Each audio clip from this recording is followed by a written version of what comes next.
Imagine walking through a crowded room, but instead of hearing chatter and laughter, you hear the raw, unfiltered architecture of human insecurity. You see the exact moment a smile turns artificial.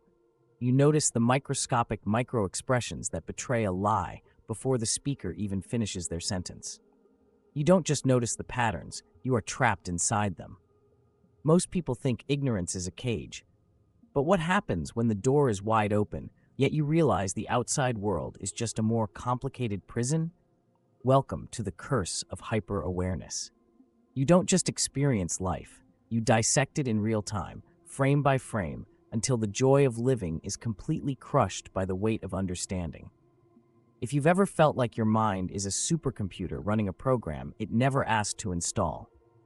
To understand hyper-awareness, we first have to look at how the human brain processes reality. Evolution designed our senses as a filter. Millions of bits of data hit our nervous systems every second, and our brains happily discard about 99% of it so we don't go insane. We miss the flicker of the fluorescent light, the slight twitch of a stranger's finger, the underlying subtext of a casual greeting. But for the hyper-aware mind, that filter is damaged, or perhaps it was never installed at all. Psychologists and neuroscientists refer to aspects of this as high latent inhibition or intense pattern recognition. While others see a simple social interaction, your brain simultaneously computes the speaker's childhood trauma influencing their tone, the evolutionary mechanics behind why they are trying to assert dominance, the statistical probability that this conversation will matter in 5 years. Spoiler, it won't. This isn't a superpower. In movies, the character who sees everything becomes a master detective or an omniscient sage. In reality, it's an exhausting cognitive overload. When you process every underlying variable of human behavior, you lose the ability to just be. You can no longer watch a movie without analyzing the script structure, the lighting choices, and the director's underlying socio-political biases.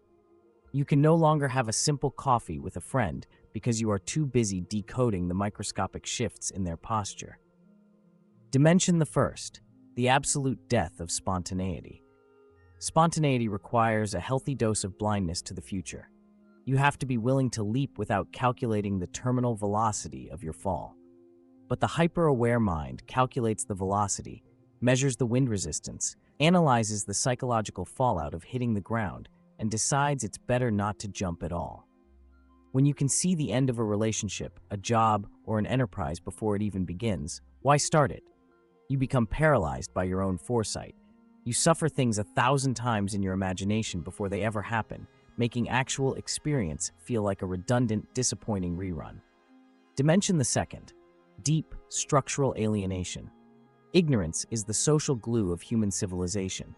We bond over shared illusions, small talk, collective myths, and mutual blind spots. When you see through the illusions, when you recognize the transactional nature of small talk, the fragile egos hiding behind loud voices, and the systemic absurdities of daily routines, you can no longer authentically participate in them.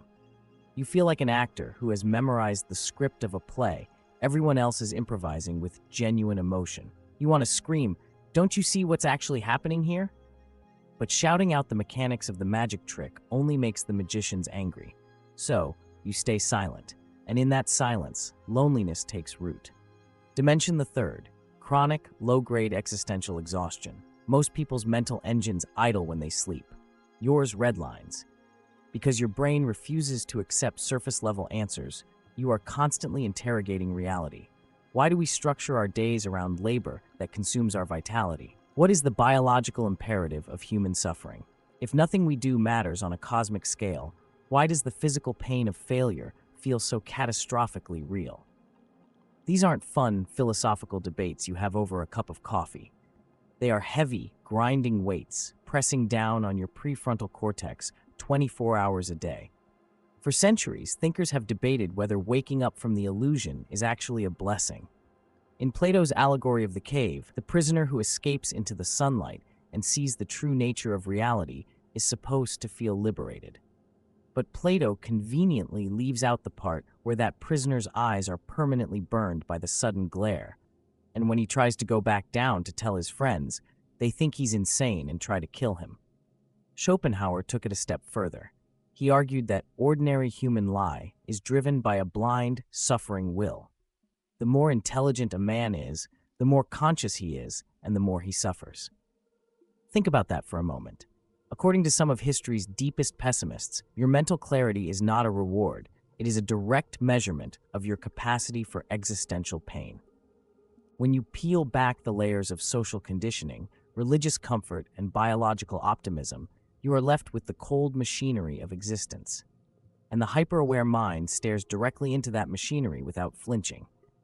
That takes courage, yes, but it also strips away the comforting buffers that protect normal minds from despair. You realize that most human conflicts are petty, most ambitions are ego-driven survival mechanisms, and most societal structures are paper-thin constructs holding back chaos. When you see all of that clearly, hope becomes an intellectual choice rather than a natural emotion. And making the choice to hope when you know the underlying mechanics of the trap is exhausting work. So, if you are cursed with this level of hyper-awareness, what do? Do you check out? Do you drown your mind in distractions just to turn off the processing units? No, because once the mind expands, it can never shrink back to its original size. You can unsee a magic trick, but you can't unknow how the illusion works. Instead, you have to learn how to manage the curse and turn it into a tool rather than an executioner's block. Here are 3 cognitive shifts required for the hyper-aware mind. First, stop fighting the absurdity.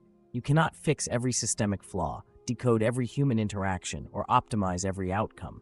Acceptance doesn't mean approval. It means acknowledging reality without letting it paralyze your nervous system. You see the flaw in the system? Fine. Note it, accept it, and move on.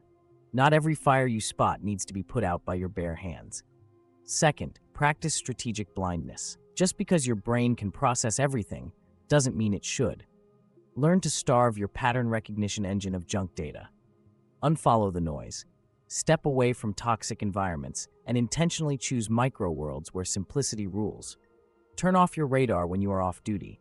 You are a human being, not an omniscient deity. Third, build something with your clarity. The ultimate pain of hyper-awareness is feeling like an isolated observer trapped behind glass. The antidote to that isolation is expression. Translate what you see into art, writing, philosophy, or deep human connection. When you share your insights, you turn your curse into a bridge. You show others they aren't alone in the dark. Being too aware is a heavy burden. It isolates you, it exhausts you, and it strips away the comfortable illusions that keep the world running smoothly. But remember this, while ignorance might give you peace, awareness gives you depth.